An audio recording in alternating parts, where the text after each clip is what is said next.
Pessoal, vamos falar sobre a situação na Ucrânia, o que aconteceu nas últimas horas na linha de frente, e olha que aconteceu bastante coisa. Ontem começou a contraofensiva ucraniana em Kharkiv, não em Kherson. Aqui em Kherson ela continua, mas começou também aqui em Kharkiv, no lado leste da Ucrânia. E caminhou bastante ontem, impressionante. Vamos falar também do discurso do Putin sobre Russian World, vamos entender o que é esse troço.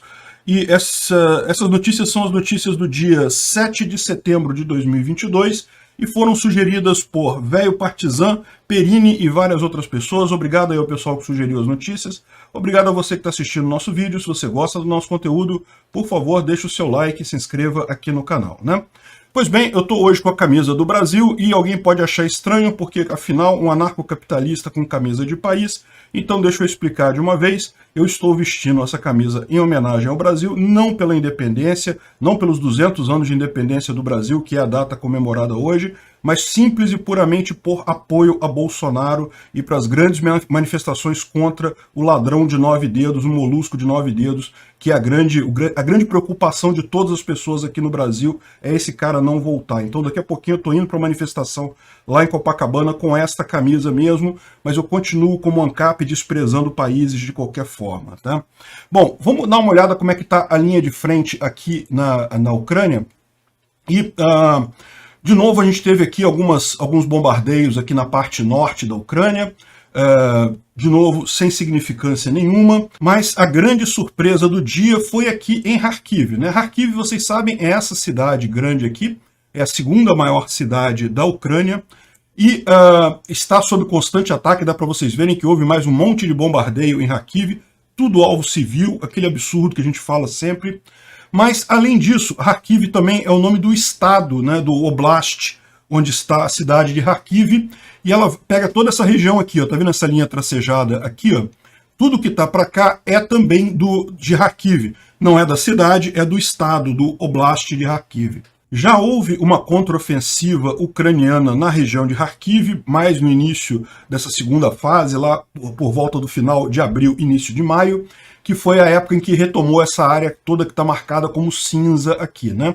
Essa área marcada como cinza aqui, próximo à cidade de Kharkiv, já foi tomada totalmente pelos russos e os ucranianos fizeram uma contraofensiva e retomaram toda essa área aqui. Só que agora eles estão fazendo uma contraofensiva em outra direção. Vocês sabem, o grosso das forças russas está em Izium, essa cidade aqui que fica no Oblast de Kharkiv e que dá apoio para toda essa ofensiva russa nessa região aqui, né?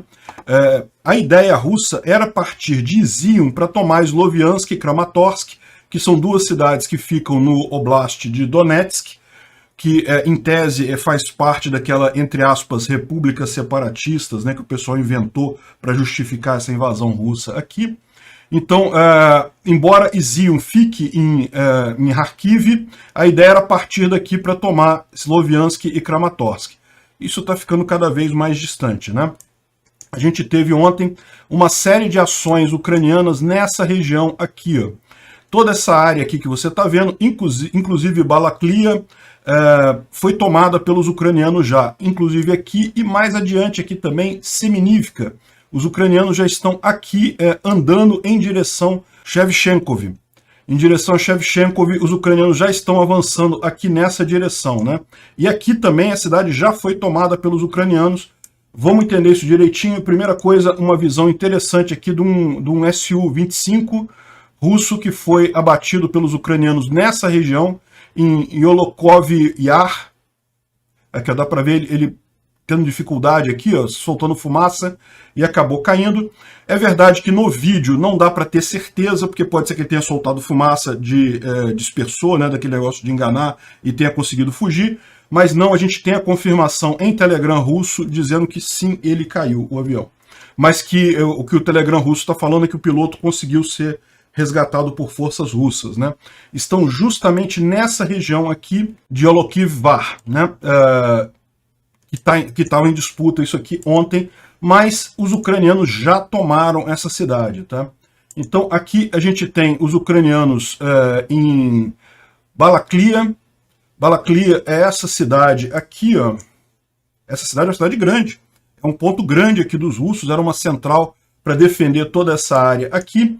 E a situação é a seguinte, parece que os ucranianos já tomaram praticamente toda a cidade, mas existem alguns focos de resistência russos por aqui. Inclusive porque, a gente vai ver o papo depois com Arestovich, os russos mandaram um monte de reforços para tentar segurar Balaklia, e isso era previsto pelos ucranianos. O que os ucranianos fizeram? Tomaram essa cidade e essa cidade. Então agora Balaklia, todas essas tropas que foram mandadas em reforço para ajudar aqui, estão cercadas por ucranianos, não tem para onde sair daqui, né? Ainda tem lugares na cidade de Balaklia que estão tomados pelos russos, mas os ucranianos já tomaram a maior parte da cidade, né?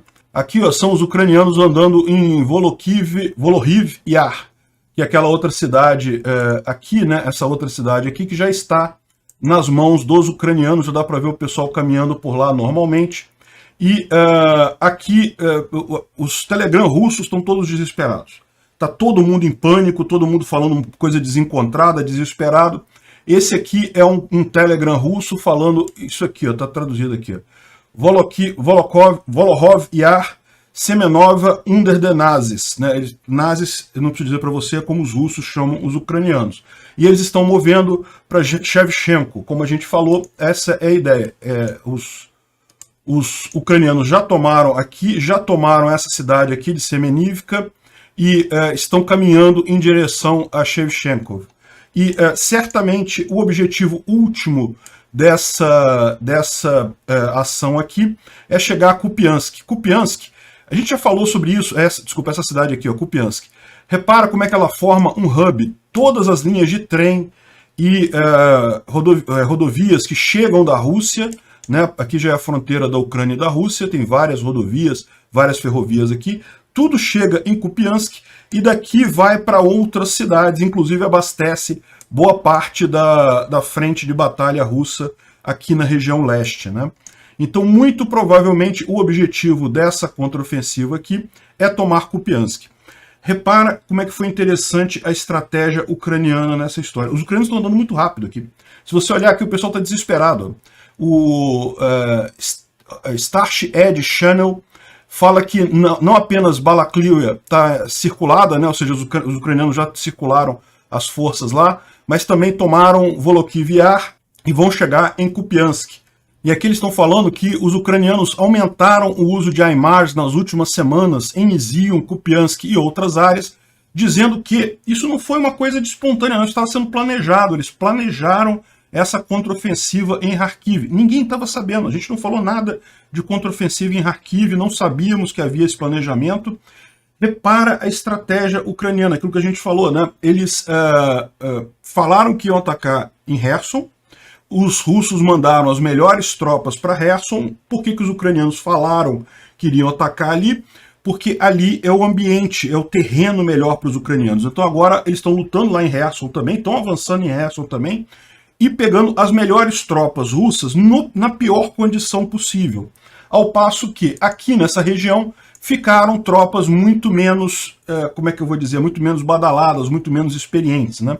Eles estão culpando essa perda de Balaklia na Rosguardia. Rosguardia é guarda civil russo, é guarda militar, polícia militar russa lá em Moscou. Ou seja, estão especializados em conter tumulto em cidade, esse tipo de coisa. Eles não são experientes em guarda, em combate militar aberto, como é o caso aqui. E realmente os ucranianos entraram com tudo aqui. Segundo eles, aqui está dizendo aqui na tradução ali, ó, que olha só, eles têm soldados para isso, é uma força muito grande. Ou seja, aqui, ó, eles têm força para isso, o pessoal tem dito isso, eles estavam preparando essa contraofensiva já há muito tempo, e repara, é aquilo que eu falo, ninguém fala que vai fazer contraofensiva. Uma contraofensiva de surpresa como essa é muito melhor, pegou os russos desprevenidos, pegou poucas tropas ali, os ucranianos chegaram já avançando. Em um dia, eles já estão chegando aqui em Shevchenko. Ou seja, um dia só de ataque eles já avançaram muito, porque pegaram os russos desprevenidos. Por que os ucranianos avisaram que iam atacar em Kherson? Porque eles queriam atrair as tropas russas para lá, para lutar no melhor terreno possível, né? Excelente jogada deles. Esse daqui é justamente a reportagem com o Alexei Arestovich, que é um consultor ucraniano, e ele faz algumas lives lá em ucraniano falando sobre a situação, e como ele tem algumas informações um pouco mais internas do que a gente, ele, lógico, também não vai falar nenhum segredo de Estado aqui, mas ele tem algumas informações interessantes, né? Então, ele está falando justamente sobre a situação em Balaklia, é o grande assunto do momento.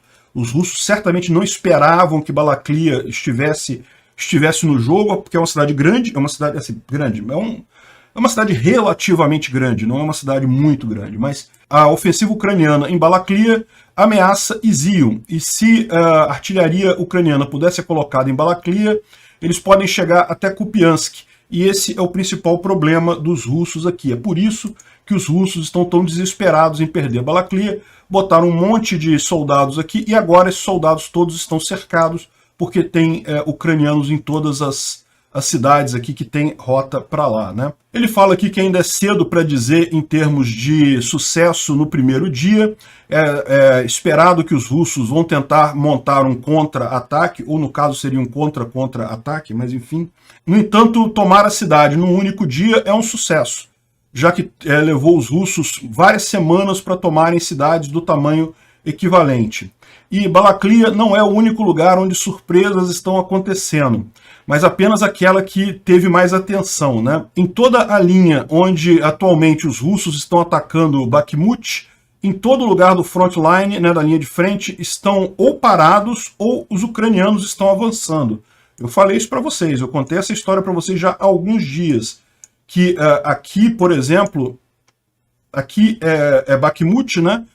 É a cidade que os russos queriam tomar em seguida, mas que a gente já está vendo várias situações aqui de avanço ucraniano, que a gente não tem informação oficial, tá, gente? O que a gente tem é mensagem em Telegram, mensagem no Twitter. Então a gente sabe que os ucranianos já pegaram Kodema, que fica aqui, já estão lutando em Semiriya, que é essa outra cidadezinha aqui, próximo daquela usina térmica elétrica que tem aqui em Vulerisk. Aqui também em Soledar, os ucranianos expulsaram os russos totalmente da cidade. Então Soledar, essa cidade aqui, havia um pedacinho dela aqui tomada pelos russos. Pelas informações que eu tenho, os russos já não estão mais aqui. E segundo ele, tem realmente vários lugares que estão avançando. Outro ponto de avanço é aqui em Ozerne, né? E lembra que eu falei com vocês ontem uma preocupação que eu tinha? Ozerne, ok, os ucranianos estabeleceram a cabeça de ponte aqui, ou seja, conseguiram botar tropas lá. Mas isso é preocupante. Por quê? Porque eles estão cercados por tropas russas aqui. Ó. Yampil está na mão dos russos, Dibrova está na mão dos russos. Então, se os ucranianos não conseguissem avançar para algum lugar aqui, eles ficariam à mercê dos russos. Só que, olha só, eles já estão lutando aqui, ó. Stary Karavan é uma cidadezinha aqui próximo a Lima. Eu falei para vocês, o objetivo dessa entrada aqui é retomar Lima. E por que eles querem retomar Lima? Justamente para tirar Sloviansk da linha de fogo mais direta dos russos. Então, ou seja, um bom sinal que os ucranianos não estão parados ali em Ozerne, eles estão de fato avançando em direção a Lima. E mostra mais uma vez, a contraofensiva não é só em Kherson, não é só em Kharkiv, não. É em toda a linha de frente, em vários lugares, os ucranianos estão avançando, né? E aqui ele fala, a única área em que as ações ofensivas não estão acontecendo é em Zaporizhia, mas os HIMARS e a artilharia estão fazendo ataques ali. Depois a gente vai falar mais sobre isso, porque tem surpresa aqui também. E, bom, nas últimas horas, o exército ucraniano atingiu 8 depósitos de munição e 6 headquarters, né? Centros de comando e controle, inclusive um Corps Level HQ, ou seja, um centro grande, digamos assim, um dos principais centros de controle russo na região. Ele não fala qual que foi atingido, mas o Dmitry inclui aqui que provavelmente foi o do 2º Corps que está operando em Kherson, né? Também estouraram também a travessia ferroviária ali em Kherson, 3 agrupamentos de pessoal e 8 posições. Ou seja, isso está acontecendo ali em toda a região, eles estão destruindo o pessoal, né? Bom, houve também ataques russos, principalmente contra alvos civis em Chernihiv, Sumy, Kharkiv, Mykolaiv. Enfim, a gente falou de alguns dos piores aqui, mas tem em mente, é aquele negócio, todo dia tem isso aqui. Teve ataque em Kramatorsk, Sloviansk, teve aqui também em Kharkiv, né? Infelizmente, os russos não cansam de atingir civis e crianças.